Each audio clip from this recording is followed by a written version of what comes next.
बिस्मिल्लाहिर्रहमानिर्रहीम, अस्सलाम वालेकुम, हेलो एवरीवन। उम्मीद करता हूँ आप सब खैरियत से होंगे। आज जो हमारा टॉपिक है that's about literary journalism. Literary journalism को समझने से पहले हम जर्नलिज्म को समझते हैं कि जर्नलिज्म है क्या। So journalism is a production and distribution of reports on current events based on facts and supported with proof और एविडेंस। जर्नलिज्म का मतलब ये है कि जो रिपोर्ट्स आप रिप्रेजेंट करते हो, उन्हें पेश करते हो, उसमें एक फैक्ट्स होनी चाहिए, उसमें इंफॉर्मेशन होनी चाहिए और उसके प्रूफ्स होने चाहिए, आपके पास एविडेंसेस होनी चाहिए। That's journalism. The word journalism applies to the occupation. Journalism obviously ये एक ऑक्यूपेशन भी है, as well as collaborative media that gather and publish information based on facts and supported with proof और एविडेंस। ये भी वही बात कर रहा है कि जो जर्नलिज्म है वो मतलब जो रिपोर्ट्स रिप्रेजेंट करते, इशू करते, उसको में क्या होते हैं, फैक्ट्स होते हैं, उसमें एक इंफॉर्मेशन होती है, एविडेंसेस होते हैं, उसके प्रूफ्स होते हैं उसके। जर्नलिस्टिक मीडिया में इंक्लूड क्या क्या है, प्रिंट है, टेलीविज़न है, रेडियो है, इंटरनेट है। पास्ट में क्या होता था, न्यूज़ रील्स के ज़रिए ही काम चलाया जाता था। लिटरेरी जर्नलिज्म का मतलब ये है कि लिटरेरी का पहले मतलब समझ, लिटरेरी का मतलब है राइटिंग स्टाइल। अब लिटरेरी जर्नलिज्म क्या है? Literary journalism is a creative non fiction. ये क्रिएटिव नॉन फिक्शन है। नॉन फिक्शन का मतलब ये है कि जो आप लिखते हो वो फैक्ट बेस हो, उसमें इंफॉर्मेशन हो, उसमें कोई इमेजिनेशन ना हो, जस्ट फैक्ट बेस हो और इंफॉर्मेटिव हो। From that comes closest to newspaper and magazines writing. अब जो लिटरेरी जर्नलिज्म है वो आपको कहाँ देखने के, इसके जो स्टाइल है देखने का कहाँ मिलेगा? आपको मैगजीन्स में और न्यूज़पेपर में, क्योंकि जो कॉलम्स होते हैं ये सब क्या है, ये लिटरेरी जर्नलिज्म के ही एक पार्ट है।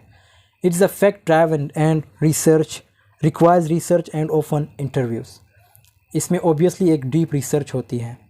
अब कोई भी टॉपिक हो तो उस पर रिसर्च की जाती है, मतलब एक रिसर्च होती है, एक डीप रिसर्च होती है। डीप रिसर्च जो होती है उसको हम लिटरेरी जर्नलिज्म में डिस्कस करते हैं। अब कोई भी जो जर्नलिस्ट है वो जब इंटरव्यू लेता है वो क्या करता है, सबसे पहले उसके लिए क्या इंपॉर्टेंट है कि उसके पास नॉलेज होनी चाहिए उस पॉलिटिशियन के बारे में, मतलब उसके पास उस टॉपिक को जो ये लोग डिस्कस करेंगे टॉक शो में, उस टॉपिक के बारे में नॉलेज होनी चाहिए। That comes in literary journalism. एक डीप नॉलेज होनी चाहिए, एक डीप रिसर्च होनी चाहिए। That comes in literary journalism and it is a style of reported that presents true stories more narratively. ये ट्रू स्टोरीज़ को जो है नैरेटिवली रिप्रेजेंट करते हैं। Using storytelling techniques to create a gripping and personal form of journalism, literary journalism is a type of creative non-fiction. ये creative non fiction का एक type भी है that similar and sometimes overlap with. अच्छा, इसको कभी कभी जो है ओवरलैप किया जाता है किसके साथ? पर्सनल एसेस के साथ, ट्रेवल राइटिंग के साथ and long form journalism.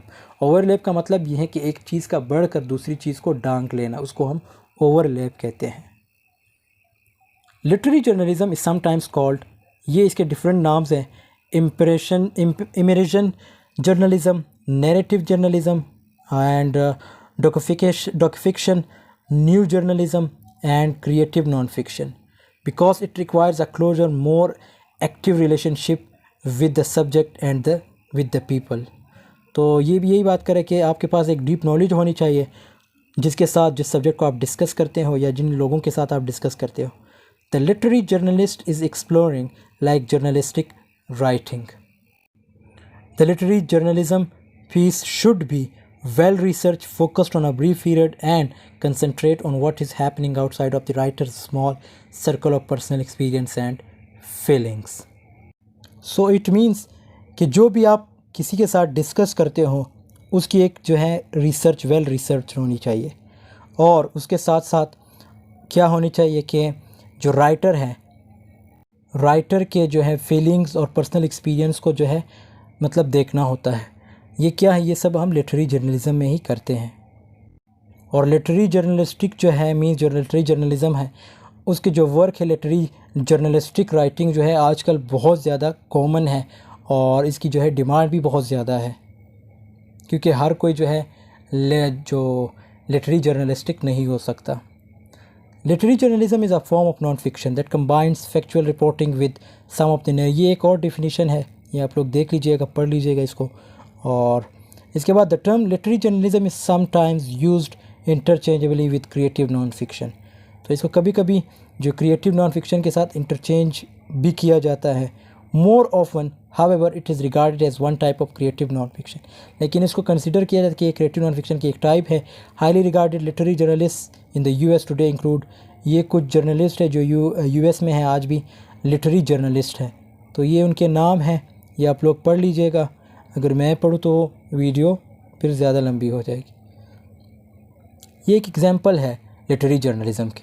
The following excerpt from George Orwell is a good example of literary journalism. Orwell wrote about the colonial regime in Marrakech.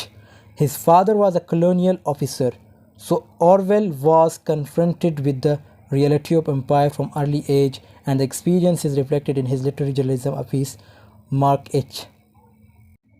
तो ये इसने एक जर्नलिस्टिक वर्क लिखा है। एक एग्जांपल यहाँ पे हमें देख रहे हैं कि ये उसके जो हैं मतलब जो ऑरवेल ने लिखा था ये है। It is only because of this let that the starved countries of Asia and Africa are accepted as tourist resorts. No one would think of planning cheap trips to the distressed areas, but where human beings have bronze skins, their poverty is simply not noticed. What does Morocco mean to a Frenchman? An orange grove or a job in government service? तो यहाँ पे आप लोग देख सकते हो ये पूरे पैराग्राफ में जो ऑरवेल है उसने क्या किया है, अपने पर्सनल इंटरेस्ट को साइड पे रखा है। सबसे पहली चीज़। दूसरी चीज़, इसने ये नहीं देखा कि इसके जो फादर है वो कॉलोनियल ऑफिसर हैं, मतलब मुझे अपने फादर के हक़ में बोलना चाहिए। सो ये चीज़ इसने साइड पे रखी है। इसने सिंपल वो लिखा है, एक डीप रिसर्च की वहाँ जाके जहाँ पे मतलब कॉलोनियल सिस्टम था, जहाँ पे इसके फादर जो थे वो कॉलोनियल ऑफिसर थे। जब इसने वहाँ जो चीज़ नोटिस की उसमें एक डीप रिसर्च करके इस फॉर्म में लिखा है, ये पैराग्राफ की फॉर्म में। सो ये आप लोग देख ले किस तरह इसने लिखा है, किस तरह अपने पर्सनल इंटरेस्ट को जो है साइड पे रखा है, किस तरह अपने जो फादर की जो पोस्ट है उसको साइड पे रखा है।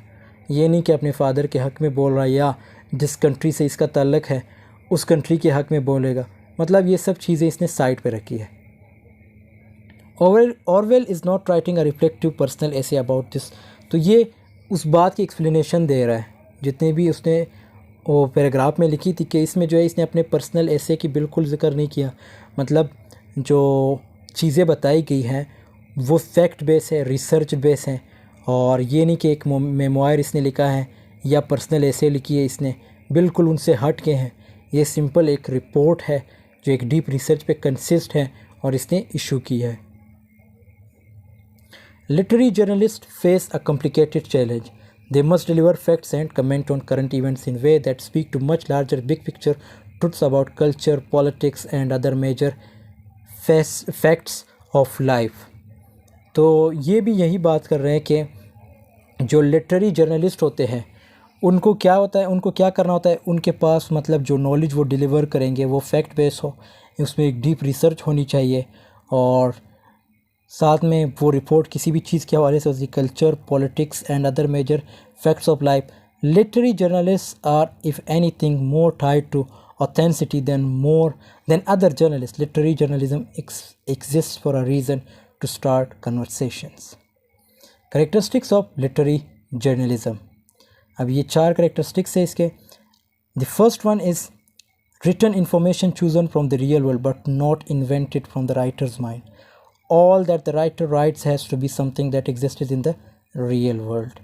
ये मतलब ये कह रहे हैं कि जो राइटर है, जो जर्नलिस्ट है, लिटरेरी जर्नलिस्ट है, उसने क्या करना होता है, उसने अपने माइंड से कुछ भी नहीं, मतलब इमेजिनेशन बेस पे बिल्कुल काम नहीं करना। जो रियल वर्ल्ड में जो हो रहा है उसको देखना होगा, उसकी रिपोर्ट इशू करनी होगी, एक रिसर्च करके, एक डीप रिसर्च करके, तब जाके वो एक जर्नलिस्टिक जो है मतलब लिटरेरी जर्नलिस्टिक रिपोर्ट होगी।